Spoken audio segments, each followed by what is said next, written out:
เสียพิษเดียวเท่านั้นนิดเดียวเฮ้พอใจโดนเรามาสองผู้หัวจะมาหลีกไปถ้าจะหลีกไปตัดแหลกแน่งานเลยเอาแล้วนะครับตอนนี้จักไถเมียนไถนะครับมาเบอร์ไว้นะครับยอดสวรรค์นะครับลงนำหนึ่งว่าได้เปรียบยังไม่แน่แล้วครับยอดสวรรค์เอาว่าไงครับเพื่อพรชัยไม่รู้ละผมจะตอนนี้เพื่อพรชัยตีขึ้นว่าไล่ดีแล้ว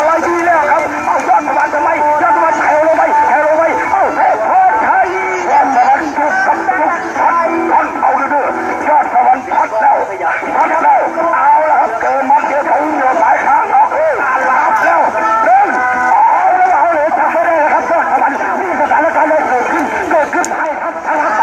ยอดสวรรค์ไม่ถ่ายเลยนะครับไม่ถ่ายเป็นเพราะเหตุใดไม่รู้หรือว่า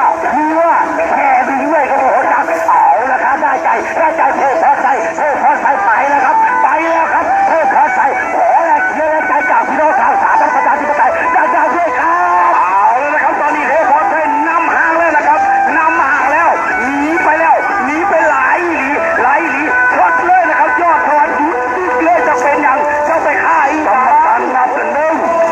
สองสามสี่ห้าหก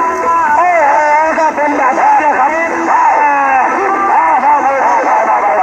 เสียงมือหนูจะติดมากเสียมากเลยครับสำหรับยอดสวรรค์นำมาดีช็อตเอาดีไม่รู้เป็นไรโดนมากสิอันนี้ต้องเชิญผู้จัดการเรือของยอดสวรรค์มาสัมภาษณ์แล้ว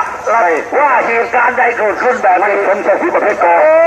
มานำมาดีๆนี่คือส่วนที่ห้องบอกนะว่านี่ว่าจะคิ้วกินคิ้วห้องกันโถคิ้วเนี่ยแล้วเจ็บท้องกับว่าจะคิ้วต้องคิ้วคนท้องคิ้วทักให้ดีเลย